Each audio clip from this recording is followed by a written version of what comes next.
Thank you, Stan. A little black box in the distance there. It's 29 to 10 right now. And it's a Wednesday morning. And every Wednesday morning about this time we do this. What's hot and what's not in the world of technology with Mathew Dickerson on Tech Talk. Here of this year. Morning, Matt. How are you? Yeah, good morning. I like that song you played. That sounds like the theme song of Air Crash Investigations, doesn't it? Little Black Box. Little Black Box, yes, indeed. It's quite a popular song, really, and goes well. I really every week you astound me with some of the stories you find, but this is in your best category. You're very Roberto Escobar, ex-drug cartel, has decided to launch a foldable. I can't even say it because it's so funny. A foldable phone. Well, most people would know the Escobar name from his brother Pablo. Oh yes, well Pablo's cooling his heels, isn't he? He is, but they say that Pablo, at the greatest of his powers, was bringing about 80% of the cocaine into the US. So obviously a big drug trade. Now Roberto was the accountant, obviously just an innocent accountant, just doing the books for it. And so, oh yes, sure, innocent accountant, honest Roberto. So now he's taken a little bit of capital fund. I'm not sure where he got that money from. Oh, I wonder. And he's decided to take on Apple. And he said that. He says, I'm going to beat Apple at their own game. I've got a foldable phone.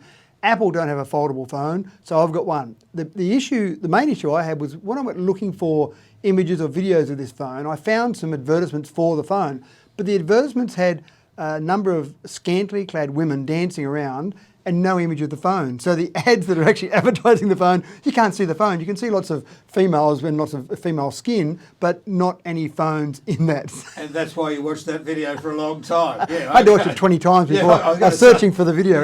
Yeah, sure, yeah. You only read Playboy for the articles, so we know about you.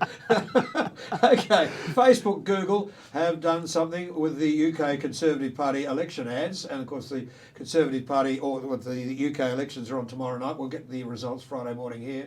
Yeah, and this is interesting. The ads were taken off air or off Facebook because not anything to do with honesty, but because of a copyright infringement. So what the UK Conservative Party did was they actually took some newsreaders, so some of the journos that work for the BBC, and they took their words and actually just cut out the words that made them look like they were supporting the UK Conservative Party. Now, obviously, a journo should be completely unbiased, shouldn't be supporting any party openly. They can do what they like in private. But it looked very bad for those particular journos. It looked like they were out there. The words they were saying looked like they were fully in support of the UK Conservative Party.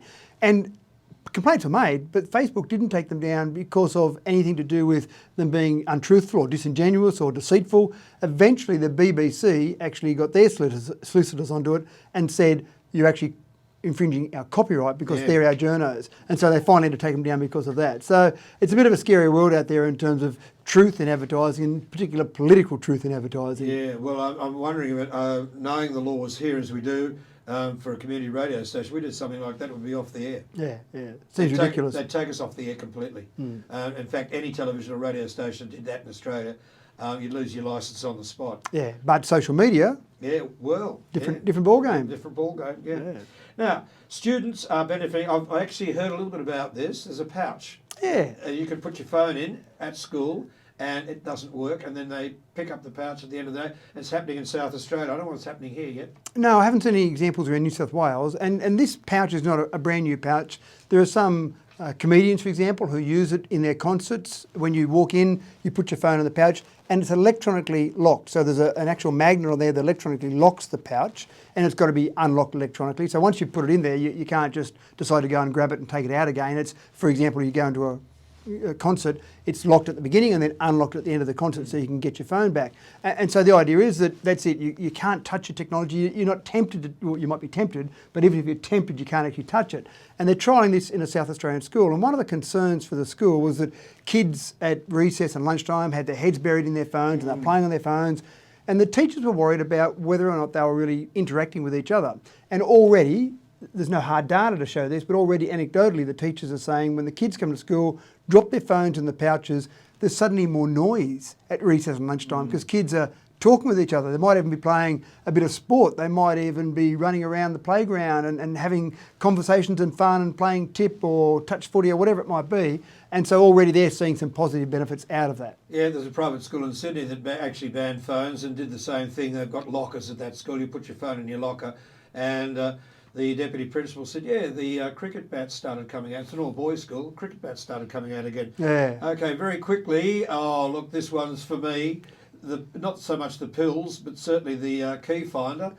Well, I actually put this story in for you, Richard. Pilsy, I thought might be appropriate for you. No. There's a new pill container, and it's Yeah. probably a great Christmas present for people that have got grandparents that take a few different pills. And one of the problems that often people of that age have with their pill-taking regime is that they'll either forget to take them or they'll take them and forgot they've taken them and then take them again. Yeah. So either missing the dosage or doubling up on the dosage, both of those can be dangerous for their health. And so this particular pill container, in the cap, it's actually got a Bluetooth link in the cap to your smartphone. Now, we're assuming that the grandparents of the world have a smartphone. Yeah, because number one and number two, they could use it. Well, that's right. So we're making that assumption for the moment. Yes. And the idea is that you take the lid off your pill cap and you know via your smartphone what pills you're meant to take, what dosage it is, and it tells you that you've already taken it. So if you don't take it for that day, you get a reminder. And of course, if you do take it and you take it off again, you get a reminder to say, no, you've already taken your pills for the day, don't take any more. My idea would be for a perfect Christmas gift would be to combine a tracking device, and Tile is one of those tracking devices, but there's a number of brands out there. Take a Tile, combine that with Pilsy, and then you've got the ability for your grandparents to find their pill container if they've lost it. Yeah. Once they've found it, take the correct dosage and not double up on their dosage. So what a wonderful Christmas present you've given to your grandparents. I think it's a terrific idea. Now, how do I find my keys? Get the tile again, don't I? Yeah. So you have multiple tiles, Yeah. and I know they do sell tiles, for example, in single packs, but also 4-packs, and the 4-packs are more popular Yes. because once you get one, you want to put it on everything.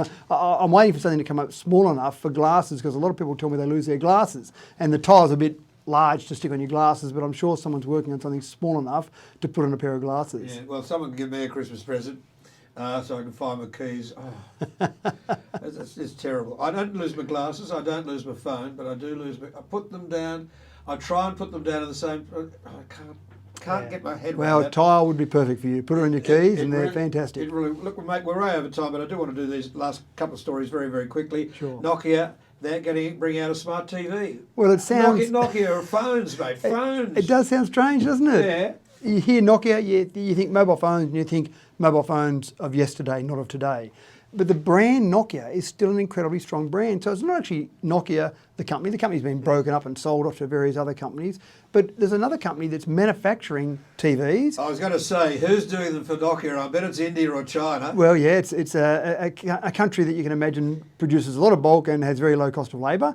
And they're producing TVs, and they've actually just licensed the Nokia name. Yeah. So there'll be Nokia smart TVs that will come out that will have no linkage to Nokia except the name Nokia has been licensed, and they believe that the Nokia name is strong enough in the electronics field that will give them an advantage over other various known names or little known name market smart TVs in the market. So it's an interesting play. I'll be interested to see how it goes. Yeah, very interesting. And yeah, I mean, Akai are now made in China, so all those sort of names. Yeah. Very quickly, the General Motors are doing a huge battery building. Well, and this is going to be the difference for car manufacturers as we go forward. The car manufacturers that are going to be the dominant ones in 10 years' time, in my belief, are the ones that are working out now how to manufacture batteries in the quantities they need. Because if you go to a battery supplier, you're at the whim of that battery supplier, and there might be someone else in the market who offers a better price to that battery supplier or gives a better deal. So basically, by making your own, and Tesla's doing it already with their gigafactories, but what GM are doing is they're getting into bed with LG Chem. LG Chem already make batteries, but they're building an equivalent of a gigafactory in the US between a joint venture between GM and LG Chem. And that will be specifically for batteries for GM vehicles. So Yeah. people that believe that electric vehicles aren't coming, Well, go and talk to people like the CEO of GM. Go and talk to people like Mercedes and Volvo and Audi.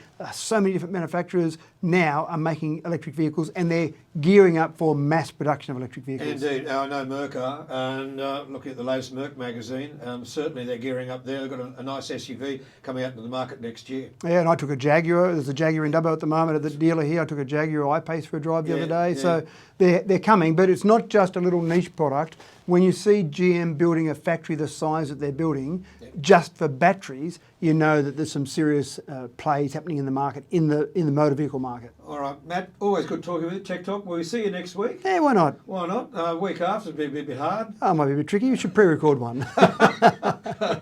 No, you're going to have a happy Christmas, happy New Year. But anyway, we'll see you next week. Mathew Dickerson and Tech Talk. It's now 9 to 10. This is DCFM 88.9, and here's Philip Phillips for you right now.